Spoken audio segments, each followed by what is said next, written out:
បាទគឺត្រូវប្រមាណបងប្អូនគ្នាហើយនៅដែរគឺជាដើមដៃខ្លាបងប្អូនបាទដើមដៃខ្លានេះគឺសម្រាប់កម្លាំងជាកម្មខ្សែកងតាមតែដៃបាទឥឡូវកំពុងតែភ្លៀងបាទកំពុងភ្លៀងខ្លាំងហើយនេះខ្ញុំថតវីដេអូនេះគឺថតទាំងភ្លៀងដើម្បីឲ្យពុកម៉ែបងប្អូនមើលនៅវីដេអូនេះដែរពាក់ព័ន្ធមួយដើមដៃខ្លានេះគឺមានដូចជាអំណាចណាបងប្អូនបាទពុកម៉ែបងប្អូនបាទខាងដូចជាអំណាចយើងកម្លាំងធ្វើជាខ្សែដៃជាកម្មខ្សែដៃជាកម្មខ្សែកបាទមានអតិពលល្អច្រើនដល់អ្នកប្រើពីបរមបុរាណលោកច្រើនតែយកមកធ្វើជាកម្មខ្សែកដើម្បីពាក់ជាមួយនឹងបន្តោងផ្សេងៗហើយនេះខ្ញុំបាន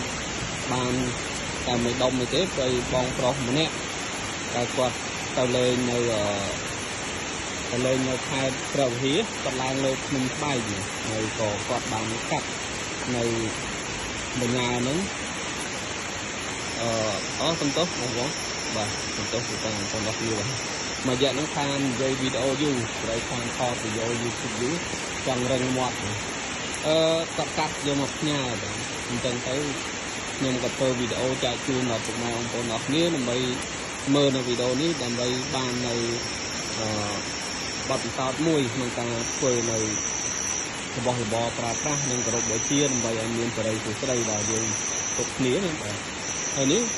ដើមដៃខ្លានេះពីបរមបុរាណលោកច្រើននិយមមកធ្វើជាកម្មខ្សែកងកម្មខ្សែដៃដើម្បីយើងទៅណាមកណីពេលពាក់នៅដើមដៃខ្លានេះតែមានរទ្ធីនុភាពក្នុងផ្លូវដែលយើងធ្វើដំណើរហើយនឹងយើងនិយាយការងារសច្ចការណាមួយតែក៏បាននៅដោយសេចក្តីយើងបងប្រាថ្នាយើងចង់បាននឹងឯងអញ្ចឹងបានបរមបុរាណលោកយកប្រភេទដើមដៃខ្លានេះដើម្បីយកមកធ្វើជាកម្មខ្សែកងកម្មខ្សែដៃនេះឯងហើយខ្ញុំបានថតវីដេអូខ្លីៗដែរនៅក្នុងនោះគឺមានការកម្លាំងធ្វើជាកម្មហើយនឹងការកម្លាំងរួចដើម្បីឲ្យពុកម៉ែបងប្អូនអរគ្នាមើលហើយនឹងយល់ពីការធ្វើហើយនឹងពីការយកទៅដាក់ដើម្បីថែរក្សាបាទជាមួយនឹងថតវីដេអូខាងក្រោយពុកម៉ែបងប្អូនមើលនៅវីដេអូខាងក្រោយខ្ញុំបានកាត់តបញ្ចូលគ្នាបងប្អូននឹងយល់ពីការធ្វើហើយនឹងការថែរក្សាហើយនឹងសម្រស់ស្អាតរបៀបម៉េចអរគុណពុកម៉ែបងប្អូនអរគ្នាសម្រាប់ការតាមដានវីដេអូមួយនេះដែរបាទហើយការខុសឆ្គងការនិយាយស្ដីទៅមិនសមគួរណាមួយហើយពុកម៉ែបងប្អូនបានស្ដាប់ឮហើយដោយខ្ញុំមិនបានកាត់តវីដេអូសម្លេងទេគឺសម្លេងខ្លួនឯងអញ្ចឹងហើយថតភ្លាមនិយាយភ្លាម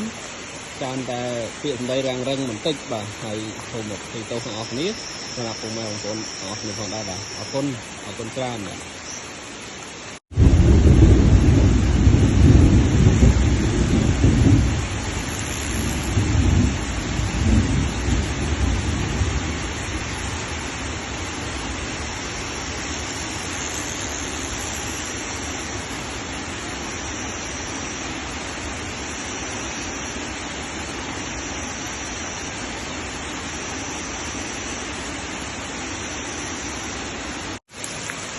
ដើមដៃខ្លាបងប្អូន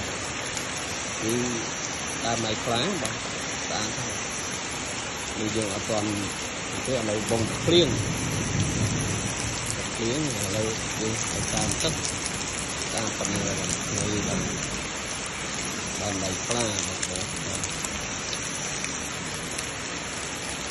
វាធ្វើជាអង្កាំបាទជាអង្កាំខ្សែដៃមានរទ្ធាអំណាចបាទរឹតអំណាចហើយនឹងការពារគ្រប់ទាំងផ្សេងដែរបាទស្អាតណាស់បាទទៅតាមទឹកទៅដូចពណ៌ដូចជប់ដំរីហ្នឹងស្អាតធ្វើធម្មជាតិយើងបាទ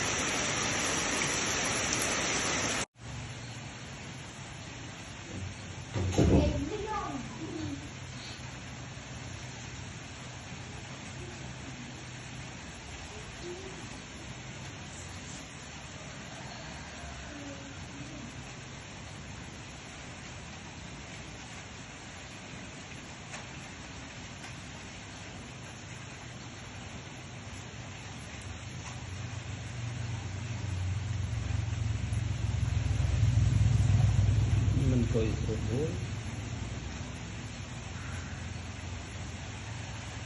một hình đồ bên chăn nâu nông là bàn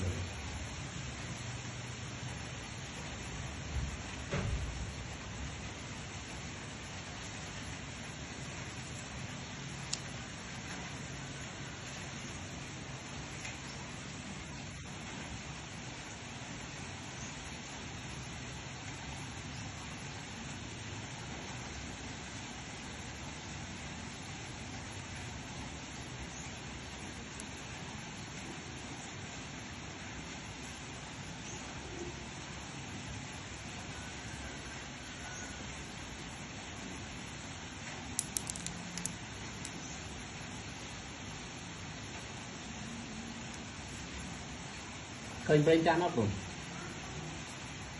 ấp khơi nhau cào thì vô cào rồi